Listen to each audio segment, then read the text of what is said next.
नाम जगतपाल था, वैसे उनके बाल बच्चे भी बहुत थे, 40 के लगभग। सब हंसते रहते थे उस सब समय। कहते थे साहब आप रामत करथो महू करथो। अपने समधियान में घूमते थे जगह जगह, कहीं मरनी, कहीं विवाह, कहीं गौन, कहीं बरही, कहीं कुछ। मस्त रहते थे। बाथरूम में गए, लौटे नहीं, देर हो गई, लोग गए खोले तो नहीं रहे।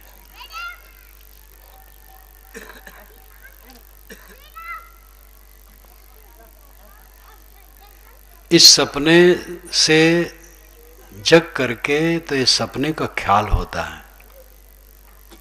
जो हम सोते हैं, सोते में सब सपना देखते हैं, जगने पर उसका ख्याल होता है। और ये सपना जो हम देख रहे हैं जागते जागते, शरीर छूट जाने पर इसका ख्याल भी नहीं होगा। और उस तरह सब चल रहे हैं, कोई बचने वाला नहीं। जो कोरी रेजा बुने, नेरा आवे छोर, ऐसा लेखा काल का दौर सके तो दौर। जैसे जुलाहा थान बुनता है, लंबे लंबे थान होते हैं, भरनी का तागा दाएं से बाएं, बाएं से दाएं, ये दो डालता रहता है और एक एक तागा पढ़ते पढ़ते पूरा थान बुन जाता है। ऐसे काल का लेखा है। एक एक सांस आते जाते मृत्यु निकट आ जाएगी, और निकट ही नहीं, ये शरीर मृत्यु के मुख में चला जाएगा। इंजन, मकान, पुल, ये सब के विषय में इंजीनियर बता सकता है कि इतने दिन के बाद ये समाप्त होगा, लेकिन शरीर के लिए कोई कुछ नहीं कर सकता। बड़ा से बड़ा डॉक्टर, वैज्ञानिक कुछ नहीं बता सकता। जवान, बूढ़ा, बच्चे, किसी का ठिकाना नहीं। जंगल ढेरी राख की ऊपर ऊपर हरियारी, ते भी होते मानवी करते रंग रलियारी। जंगल में राख की ढेरी लगी थी। साहब ने लोगों से कहा देखो इसके ऊपर घास उगी है। ये राख की ढेरी भी इंसान थी, लेकिन आज राख की ढेरी है। ढेर मिट्टी का हर आदमी है, बाद मरने के होता यही है। या तो तुरबत बनेगी जमी पर, या चिताओं में जलना पड़ेगा। मेरे अपने माने हुए शरीर के ऊपर तुरबत बनेगी, कब्र बनेगा, या चिताओं में जलना पड़ेगा। ये अंतिम सत्यता को देखना चाहिए। इस सत्यता को बहुत कम लोग देखते, जानते तो सब हैं। कौन नहीं जानता है कि शरीर की मृत्यु है, लेकिन जान करके भी यही होता है, हम तो अभी रहेंगे। अन्यानि भूतानि गच्छन्ति यमालयम, शेषाः स्थावरमिच्छन्ति किमाश्चर्यमतः परम। रोज रोज प्राणी यमलोक को जाते हैं, लेकिन जो अवशेष हैं वो यही कामना रखते हैं कि हम यहीं रहें। ये रहने की जगह नहीं है, उठ करके चल देने की जगह है। देखो मैं यहाँ गद्दी पर बैठा हूँ, बैठा रहने के लिए नहीं, काम करो और उठो चलो। मुझे ऊंची गद्दी मिली है, मैं बैठा रहूँ, आप लोग चले जाएं और सब चले जाएं। ये टेंट वाले सामियाना उखाड़ने लगे, कहे महाराज उठिए, और मैं कहूँ नहीं भाई मुझे ऊंची गद्दी मिली है, नहीं उठूँगा। कहें कि महाराज आपके नीचे मेरी लकड़ी, इसको निकालना होगा, अंत में तो उठना पड़ेगा। जहाँ रह रहे हो निकलना पड़ेगा, नहीं चाहने पर भी चलना पड़ेगा। जिसे छोड़कर हाथ मलना पड़ेगा वहां मन फसाना महामूढ़ता। जाको जाना उत घरा सो क्यों जोरे मित, जैसे पर घर पाहुना रहे उठाए चित्त। साहब कहते जिसको उस घर में जाना है इस घर की क्यों फिक्र करे। पहुना जाता है तो अपना चित्त उठाए रखता है। घर वाला कहता नहीं बहुत दिन पर आए हैं 4 दिन रहना है। पहुना कहता नहीं भाई आज रुक रहा हूं कल नहीं रुक पाऊंगा। अपने घर की उसे चिंता होती है, काम धाम करना है। अपने घर को पहचानो, आपका घर कहाँ है। राम उपासक कहते हैं हमारा घर साकेत लोक है। अयोध्या का नाम साकेत है। तो उसी के आधार पर आकाश में साकेत लोक का स्वर्ग मानते हैं। श्री कृष्ण महाराज गोपालक थे।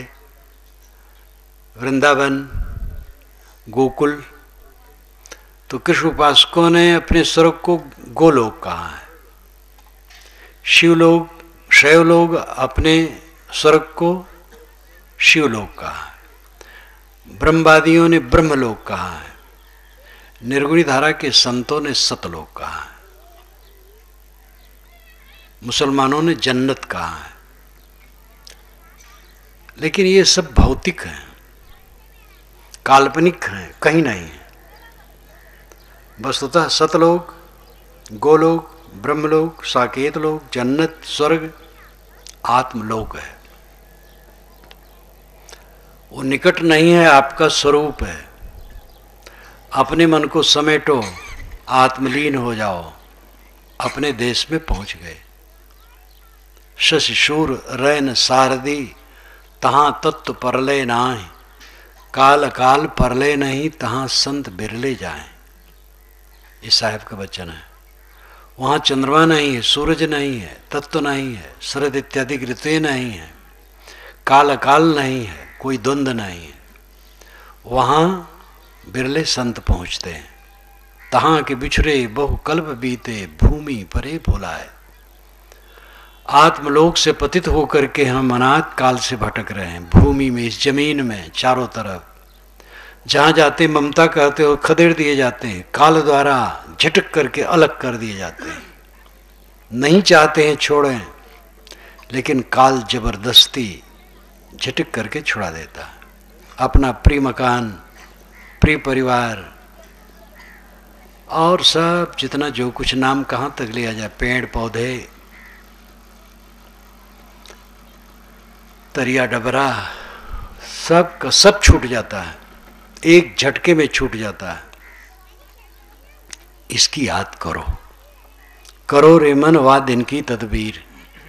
जब जमराजा आनी पड़ेंगे नेक धरत नहीं धीर, मुंगरिन मार के प्राण निकासत नैनन भरी है नीर। भव सागर एक अगम पंथ है नदी बहत गंभीर, नाव नवेरा लोग घनेरा केवट है बेपीर। घर तिरिया रधंगी बैठी मात पिता सुतबीर, माल मुलुक को कौन चलावे संग न जात शरीर। लइके बोरे नरक कुंड में व्याकुल होत शरीर, कहीं कबीर न रजहूँ चेतो माप होत तकसीर। करो रे मनवा दिन की तदबीर। उस दिन के लिए तैयारी करो, अपने को संभालो। ले चलो करते भाई। शरीर जहाँ छुटा लोग रोने लगेंगे, कुछ लोग समझाने लगेंगे। समझाएंगे वो भी रस्मी हैं। उनके जब कोई मरता है तो वो रोते हैं, तब दूसरे समझाते हैं। अंत में कहेंगे भैया जिससे नाता था वो तो चला गया, अब तो मिट्टी पड़ी है। जीव के निकल जाने पर गुरु गुरु नहीं रहता है, पिता पिता नहीं रहता है, माता माता नहीं रहती, मित्र मित्र नहीं रहता है, मिट्टी रहती है। सब कहते भैया मिट्टी पड़ी है, अब इसका जो कुछ करना है वो कर दो, रोने से क्या फायदा होगा। करो रे मनवा दिन की तदबीर। जब जमराजा आनी पड़ेंगे नेक धरत नहीं धीर, मुंगरिन मारी के प्राण निकासत नैनन भरी है नीर। ये कौन नहीं जानता है, लेकिन कितने लोग याद करते हैं। साल साल बीत जाता है, अकेले में बैठ करके 10 मिनट भी लोग इस पर नहीं सोचते। इतना मोह पीत्वा मोहमयी प्रमाद मदिरा उन्मत्त भूतम जगत। मोहमयी मदिरा पी करके उन्मत्त भूत है जगत। जब कोई मर जाता है तब आदमी सोचता है कि दुनिया झूठी है। निकट के लोग मरे, जवान मरे, तब और लगता है, और तत्काल लगने लगता है सब बेकार है, लेकिन थोड़े समय में भूल जाता है। कहीं ज्ञान की बात सुने तो लगा, कहीं किताब पढ़े ज्ञान की तो लगा, और फिर भूल गया। और उन्हीं विकारों में आदमी रमने लगता है। सुबह शाम बैठो अकेले में और इस शरीर की असलियत को समझो, अपनी असलियत को समझो, अपने को समझो, बंधन को समझो, बंधनों से अपने को छुड़ाओ। मानव जीवन की एकमात्र सार्थकता है अपने को बंधनों से छुड़ाना। बंधन है मोह, चारों तरफ का लगाव, यही फांसी है। और मिथ्या है, भ्रम है, अज्ञान से सेवा करो। नहीं वही मोह से कारज कोई, जो कुछ बने सो हित करो उनका। ये श्री विशाल साहब ने कहा, मोह करने से कोई काम नहीं बनेगा, जो बन सके उनका हित करो। बाल बच्चों का, परिवार वालों का, मित्रों का, उनकी सेवा कर दो, जो उनका बन सके हित करो। मोह करके क्या होगा? लेकिन मोह लोग करते हैं, हित का काम कम करते हैं, राग द्वेष करते हैं, कलह करते हैं, झगड़ा करते हैं, विवाद करते हैं, सब पर कब्जा करने के चक्कर में रहते हैं। पत्नी पति पर कब्जा करना चाहती है, पति पत्नी पर कब्जा करना चाहता है, लड़के माँ बाप पर कब्जा करना चाहते हैं, माँ बाप लड़कों पर कब्जा करना चाहते हैं। ये कब्जा करने की जो चेष्टा है, दूसरों को अपने अधीन बनाने की चेष्टा है, इसका परिणाम होता है हम स्वयं सबके अधीन हो जाते हैं। जो दूसरों को अधीन करना चाहेगा वो दूसरों के अधीन हो जाएगा। जो किसी को अधीन नहीं करना चाहता है वो किसी के अधीन नहीं होता है, और वो सबकी यथाशक्ति सेवा करता है। आप लोगों की सबसे बड़ी खामी यह है कि सुबह शाम साधन भजन में बैठते नहीं। कोई कोई बैठता है, अधिकतम लोग नहीं बैठते। टीवी देखते हैं, अखबारबाजी करते हैं, राजनीतिबाजी करते हैं, न लेना न देना। राजनीति से काखा से भी मतलब नहीं है, लेकिन एक भाजपा को ले लेगा और एक कांग्रेस को ले लेगा, और चौरा में बैठ करके गपबाजी करेंगे, गर्मा गर्मी भी कर लेंगे, और कुछ मतलब नहीं, अंत में कुछ नहीं, समय बर्बाद। राजनीति का काम करने वाले राजनेता हैं, उनकी जिम्मेदारी उनको करने दो। आपके घर में कोई भोजन बनाने वाला है, अब आप भी उसमें चौधराना गांठने जाएं तो क्या फायदा होगा? जो भोजन बना रहा है बनाने दो। जो पशुओं को देख रहा है वो पशु को देख रहा है, जो खेती बाड़ी देखता हो खेती बाड़ी देखता, अपना अपना काम है। राजनेताओं का अपना काम है, वो कर रहे हैं, आप अपना काम करो। वोट का समय आए तो जिनको आप देना चाहो दे दो। समय बर्बाद क्यों करते हो? व्यर्थ राजनीतिक बाजी की बात और टीवी देख करके समय बर्बाद करना, गपबाजी करना, आलस्य प्रमाद में बिताना छोड़ो। सुबह शाम अकेले में बैठो, अपने पर सोचो, काम की लंपटता कितनी घटी। काम में लंपट होकर के क्या पाते हो? अपने को छीड़ करते हो, मलिन करते हो, पश्चाताप करते हो, और फिर वही वासना, फिर वही वासना। उसको घटाओ, त्यागो। क्रोध में पड़ करके जलते हो, दूसरे को जलाते हो, क्या फायदा होता है? शांत करो क्रोध को, सहो, क्षमा करो। तृष्णा में पड़ करके चित्त जलता है, ये चीज चाहिए, वो चीज चाहिए, वो चीज चाहिए, चाहिए चाहिए, ठिकाना नहीं। संतोष का शीतल वारी पियो। अकेले में बैठ करके अपने पर सोचो, मेरे कितने विकार छीण हुए, कितने सद्गुण बढ़े। इस प्रकार चिंतन द्वारा दुर्गुणों का क्षय और सद्गुणों की वृद्धि करो। समय से ग्रंथ, ज्ञान के ग्रंथ पढ़ो, ये दर्पण की तरह है। स्वाध्याय से जो मुझे लाभ मिला है मैं जानता हूं। मेरी प्रवृत्ति बचपन से स्वाध्याय की रही, मुझे याद है अभी भी। घूर पर पड़े पर्चे को भी मैं झाड़ करके ले आता और पढ़ लेता था। पहली बार मुझे बाइबल का पर्चा, पन्ना घूर पर मिला था, तो उसमें बारंबार प्रभु यीशु लिखा रहा है, और प्रभु यीशु में जानता ही नहीं था। वहां आसपास में ईसाई कोई नहीं था, मुसलमान थे। मुसलमानों के विषय में तो सुना था, जानता था। मुसलमान के लोग आते थे दरवाजे पर, काफी उनकी घनिष्ठता रही, उनको तो जानता था। ईसाई नहीं जानता था, ईसा नहीं जानता था, तो समझ में नहीं आया ये क्या है, लेकिन पूरा पढ़ डाला। स्वाध्याय की प्रवृत्ति होने से मेरा जो लाभ हुआ वो अद्भुत हुआ। जो कुछ लिखने पढ़ने में सहायक हुआ वो तो हुआ ही, मेरे आत्म कल्याण में सहायक हुआ। आवाज भी स्वाध्याय में प्रवृत्ति है। स्वाध्याय करो, ज्ञान के ग्रंथ अकेले में बैठ के पढ़ो। और तीसरी बात, ध्यान करो। चिंतन, स्वाध्याय और ध्यान। चिंतन वास्तविकता पर विचार, जैसे क्रोध, काम, लोभ, मोह कितने घटे, दया, क्षमा, शील, संतोष कितने बढ़े, जिनके बीच में हम बैठे इनका संबंध कितने दिन का है, कब तक रहने वाला है, शरीर क्षीण हो रहा है, गायब हो जाएगा, ये सब विचार करना चिंतन कहलाता है। इससे मन के राग कटते हैं। और दूसरा स्वाध्याय है, ज्ञान के ग्रंथों का अध्ययन, उनसे भी मन निर्मल होता है। और तीसरा ध्यान, चित्त को एकाग्र करने की प्रक्रिया ध्यान है। किसी आधार को लेकर चित्त एकाग्र करो, बैठो, आंखें बंद कर लो।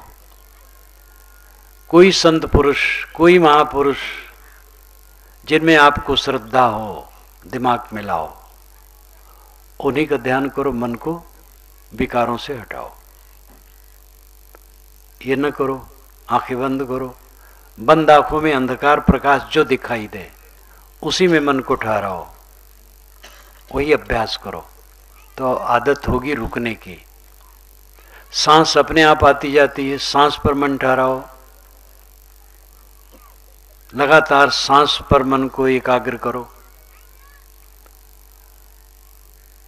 एक बिंदु की कल्पना कर लो शरीर में, कहीं बिंदु पर मन ठहराओ। कुछ लोग दोनों कानों में उंगलियां डाल लेते हैं, उंगली डाल ली और गनगनाहट की आवाज सुनाई देती, उसी को सुनते रहते हैं, तो दुनिया की बातें भूल जाते हैं। ये सब क्रिया योग है, मन को ठहराने का आलंबन है। अंतिम साधना है दृष्टाभ्यास।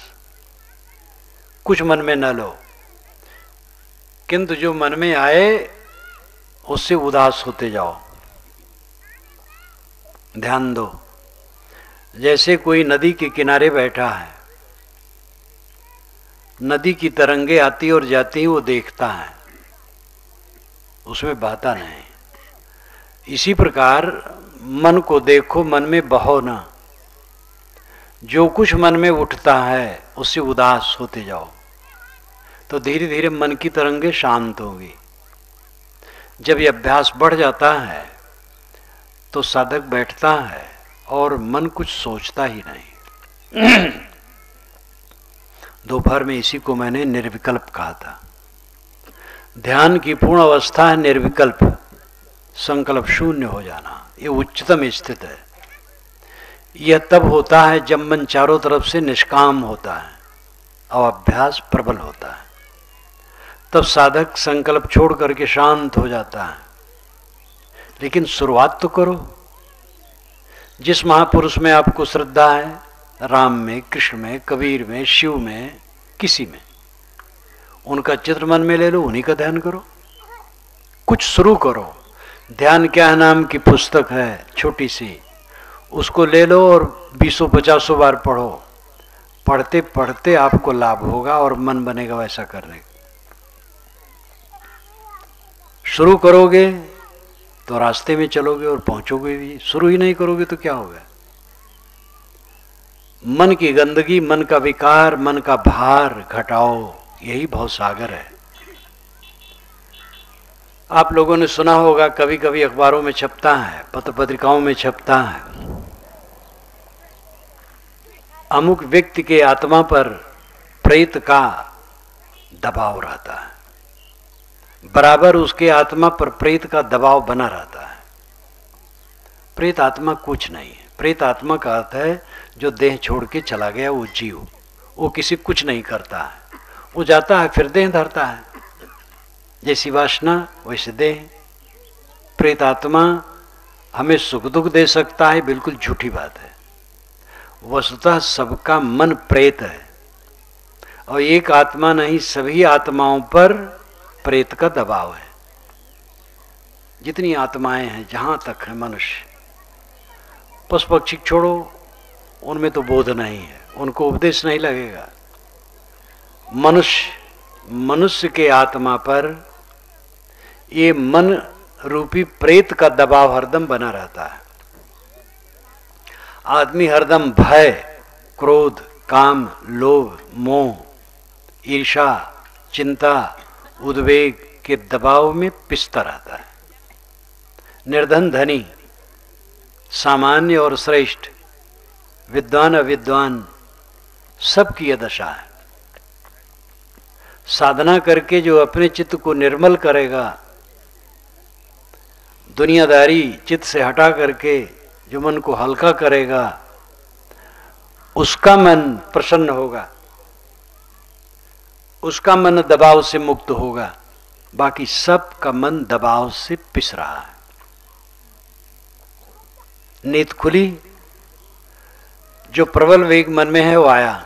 अगर भय है तो भय आया, क्रोध है तो क्रोध आया, काम आया, लोभ आया, मोह आया, ईर्ष्या आई, द्वेष आया, चिंता आई। एक न एक उद्वेग मन में आता है और उद्वेगों में आदमी निरंतर जलता है। सारी उपलब्धियों का परिणाम उद्वेग है। धन, विद्या, पद, अधिकार, जनसमूह, इन सारी उपलब्धियों में क्या मिलता है? उद्वेग। और उद्वेग, मानसिक उद्वेग का प्रेत सब आत्माओं पर बराबर दबाव बनाए रखता है। इसको झाड़ने के लिए स्वयं बैगा बनो। बाहर भूत प्रेत कुछ नहीं होते, इसलिए बैगा का धंधा झूठा है।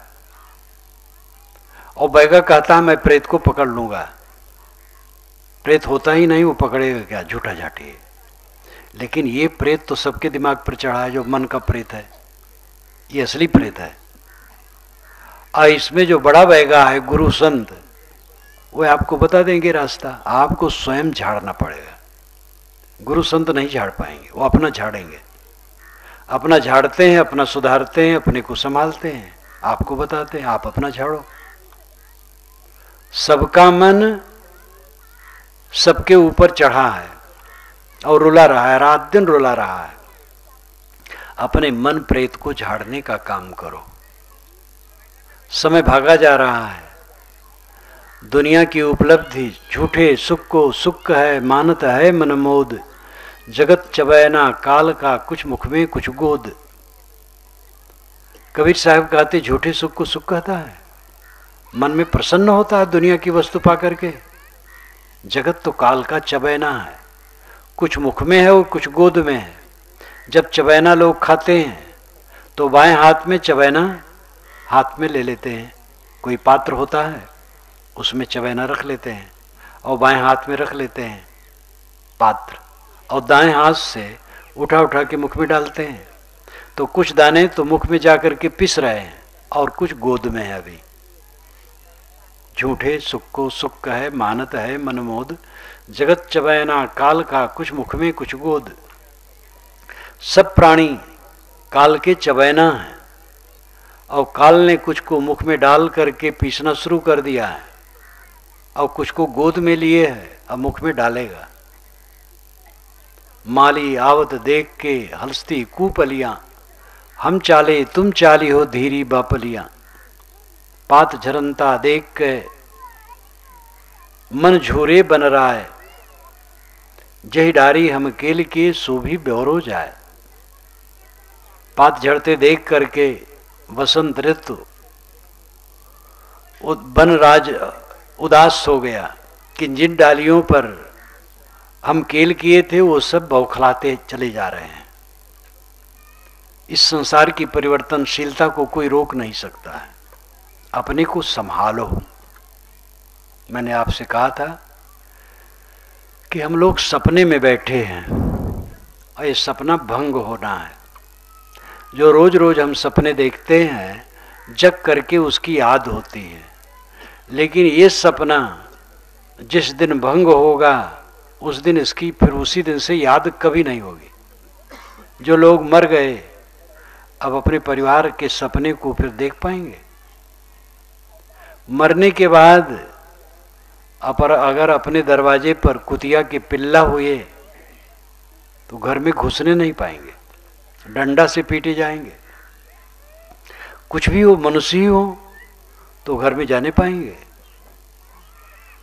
कैसा संसार है। जहां हम रह रहे हैं वहां अचानक वहां से बर्खास्तगी है और फिर लौट करके उनसे मिलने की संभावना नहीं है। ऐसी स्थिति में क्या करना चाहिए? इसी पर ध्यान दें, अपने मन को हल्का करना चाहिए। आप अजर अमर शुद्ध चैतन्य आत्मा, अब आप ही परमात्मा हैं। ब्रह्म परमात्मा ईश्वर खुदा गॉड कहीं बाहर मिलने वाला नहीं है। श्रुतियों में ऋषियों ने, संतों ने, पीरों ने यही अंतिम घोषणा की है और यही अनुभव का विषय है। बाहर कुछ मिलने वाला नहीं, बाहर तो संसार का प्रपंच मिलता है। अपने मन को समेटो, एकाग्र करो, अंतर्मुख हो। जब अंतर्मुख हुआ तो आत्मा स्वयं शेष है। आप लोगों ने सुना होगा कि शेष पर विष्णु भगवान शयन करते हैं। सांप को शेष कहते हैं और जो प्रसिद्ध सांप है शेषनाग, और विष्णु जी उसके सीने पर लेटे हैं। यह अलंकारिक कथन है। विश्व का मतलब विशाल, महान। शेष का मतलब बचा हुआ। जब सारे विचार शांत हो जाते हैं तब स्वयं शेष रह जाता है। किसी संख्या का भाग करो तो भाग होता जाता है। जब एक रह जाता है तो शेष रह गया। सारे विचारों को छोड़ते जाओ, सब विचार छूट गए तो आत्मा शेष रह गया। जब शेष रह गया तो इस स्थिति में जो स्थित हो विष्णु है। शेष की स्थिति में पहुंचो। सब विचार छोड़ करके अपने आत्म में संतुष्ट, ये अपने घर को पाना। हम तो कबहु न निज घर आए, निज घर आत्मघर है। यही परमात्मा घर है, यही वैकुंठवास है। वैकुंठ विकुंठ, कुंठा रहित हो जाना, कॉम्प्लेक्स फ्री, मानसिक विकारों से मुक्त, ये वैकुंठवास है। स्वर्ग, स्व का गमन, स्व में गमन स्वर्ग है। स्वगा स्वर्ग, अपने में लौट आना स्वर्ग है। आत्म संतुष्ट हो जाना स्वर्ग, मोक्ष और कल्याण है। इसी को गीता में महाराज कृष्ण ने कहा, आत्मन्येव आत्मना तुष्टः स्थित प्रज्ञस्तदोच्यते। आत्मा द्वारा आत्मा में संतुष्ट हुआ व्यक्ति स्थितवान है। ज्ञान के ग्रंथ पढ़ो, सत्संग करो, साधना करो, मनन चिंतन करो, अपने आत्मा का उद्धार करो। सबके आत्मा पर मन रूपी प्रेत का दबाव है रात दिन। जो मानसिक विकारों में हर आदमी पिस रहा है, उससे अपने छुड़ाने का प्रयास करो। प्रवचन में तो एक निर्देश किया जाता है, आपको स्वयं जग उठना पड़ेगा, स्वयं तत्पर होना पड़ेगा, स्वयं सत्संग में आगे बढ़ना पड़ेगा और साधना में आगे बढ़ना पड़ेगा, तब सफलता होगी। एक प्राइमरी का अध्यापक बनने के लिए वर्षों पढ़ना पड़ता है बच्चों को। आत्मकल्याण के लिए कुछ न करके कैसे काम होगा। लगो। आप लोगों के लिए हित कामना करते हुए मैं अपनी वाणी को विराम देता हूँ।